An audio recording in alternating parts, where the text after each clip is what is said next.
Whether it's photography, video editing, graphic design, filmmaking, whatever you do, starting a creative journey isn't the easiest thing to do. If you're a beginner, here are some common mistakes that you should avoid making. The first mistake that beginner creatives make is focusing too much on gear. You might see a photographer online whose work you really look up to. So you might think that you need the specific light that they are using to make your work look like theirs. And I've been there before where I see a photographer online and I feel like maybe if I got that camera, my work would look like that photographer's own. Maybe if I did this exact thing that a photographer is doing, my work would look like theirs. Now, not only would this make you lack a certain sense of originality, this will also cause you to fall into a gear trap where you think that you need the latest lenses, you need the latest camera for your work to look like the other photographer's work. Now, I'm not going to tell you that gear doesn't matter.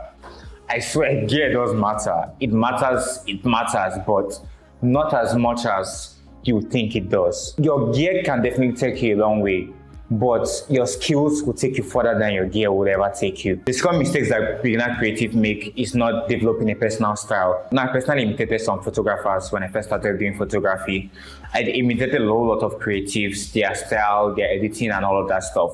I imitated a bunch of people. I was able to decide certain parts of their work that I could be inspired by and not just replicate other people's work. Same thing with the gear trap. You would still end up copying. You would usually turn into a copycat creative when you do not have your own style. So you should take time to look deeply and try to realize what inspires you the most. And this is what is going to set you apart from other creatives in the long run. Look deeply, shoot more often, create more often, design more often, make more videos, and you would find out what you like and what resonates with you the most. Another common mistakes that creatives make, and this is one of the mistakes that I ever made in my creative career, is ignoring the business side of creativity. I do not like spreadsheets. I don't like anything that is too serious. I swear you need those sometimes. You need those contracts. My process was as simple as if someone wants to shoot a video or a photo, I would just go and shoot it, and afterwards I'm talking price, which was not the best way to go. I was dealing with clients without communicating properly with them. Now, before I deal with any clients, I make sure that I have a pure understanding of what you want, why you want it, who you are creating this for, what exactly you need from me, and what the client budget is. I make sure I get very clear on that because you do not want a case where you have finished doing a whole ton of work and then discussing pricing and all of that things now turn into a hassle. And then you end up in a very, very unpleasant situation with the clients where the client might get a very bad impression of you because you guys couldn't come into an agreement at the end of the day. And you would also get a very bad experience that could affect your creativity or make you less motivated to do any client's work moving forward. Go deep into the business side of things, know how much you are making, know how much you need to sustain your creative business, and how you're going to get into that deeply. This leads us to the next common mistake, underpricing your work. I have a very personal experience with this because I know that I charge so low. Charging low kind of helped me get that initial experience where I was shooting a lot, so I had a lot of experience. I found myself in different situations, but I wasn't actually shooting with people that I wanted to shoot. Now look at it this way. If you go out to buy camera gear, we all know that camera gear is very, very expensive.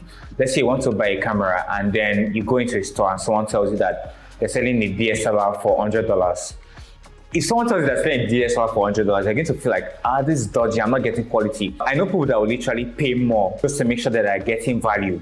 I personally will pay more for certain services because I feel like I'm getting value from this. This is also the same thing to your creative work. If you keep charging low, you keep meeting clients that are going to price your work lower. If you're charging $50 for your work, you would always meet clients that will keep paying you $50 for your work. You will literally meet clients that will tell you $50 for your work is too expensive and start pricing you $30 for your work. Now, how do you know when to increase your rates? You know when to increase your rates if you start getting a whole lot of demand for your work. If you reach the point where you're getting overbooked, you slowly increase your rates. So let's say if you're charging $50 for your work and you get to a point where you start getting multiple clients in a day, slowly increase your rate to let's say like $65 and see how clients start responding to that. If you're charging $50 and slowly increase your rate to $70, your client base might reduce a bit. Now you stick with these clients and you keep serving them. Now what's good about increasing your rate is that you might actually end up making the same money that you were making, but just having to deal with less clients or having to do less. Use your free time to make your work better, to serve clients better. The fifth common mistake is trying to take in every single job that comes your way. I have a limit to the kind of jobs that I will take in. If someone wants me to shoot drone shots, I'm probably not going to do that right now because I know that at the moment, I'm not into drone videography or filmmaking with drones. If someone wants me to shoot something like music video, portraits, or I want to shoot a film, I know that I'll be more open to do that because that is something that is more inclined to what I want to build my portfolio on and the type of clients that I want to work with. If you shoot one wedding, you're more likely to shoot another wedding as a result of that wedding that you're shooting. Now, if you want to build your portfolio based on weddings, you will end up having a portfolio of clients that align with what you want to keep shooting. The sixth mistake is a mistake that I swear I make to this day. It's the fear of sharing your work thinking that it's not good enough. I personally have YouTube content that I probably will never upload. I have photo shoots that I probably will never share. Now, this is normal as a creative, but whatever type of content that you're making, whatever creative you are, whatever you're creating out there, there's always someone that will resonate with whatever you're creating. You have probably heard a genre of music that sounds very strange to you. It's like, who is going to listen to this? Turn that off. But that musician might be pulling an entire crowd. They might be pulling hundreds of thousands of people in a crowd, and you're wondering, how do they have its fan base? There is always an audience for something. Let me share a very interesting story with you guys.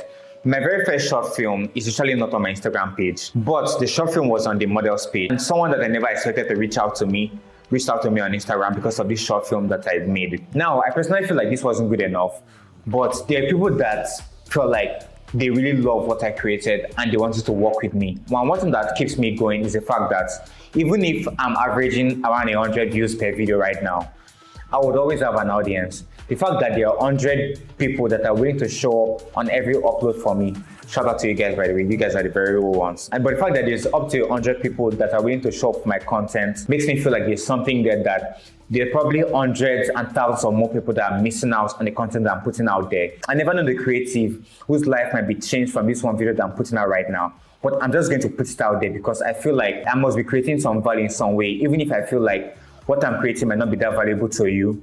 I know that there's something out there for you. I feel like I just went on a very big motivational rant, but that was basically it. So you should definitely not be afraid of sharing your work. The seventh mistake that you might be making is not seeking feedback or collaboration. Like years ago, I found myself in a situation whereby I was editing a client's video, but there was a certain effect that I wasn't sure I was going to be able to create it. Now, if I had more video editor friends, I would have probably knew how to pass through this hurdle of creating this effect, but I didn't. So I literally had to hire someone online to help me with that effect. I have friends that I get feedback from sometimes, where if I create something and I'm not really sure of it, I'll send it to them. If I create a film, if I make a video, now there might be some little things here and there that you might be overlooking that the other creator might be doing. You wouldn't know this because you're only limited to your own reality of your process. Looking into other creators' creative process can help you so much in refining your process, making your process better, and that's how you're going to grow as a creative. I hope this video was extremely valuable for you guys. If you like this video, make sure to subscribe to my YouTube channel for more content like this. I got some lighting presets that you can check out in the description below. Thank you guys for watching. Take care and peace.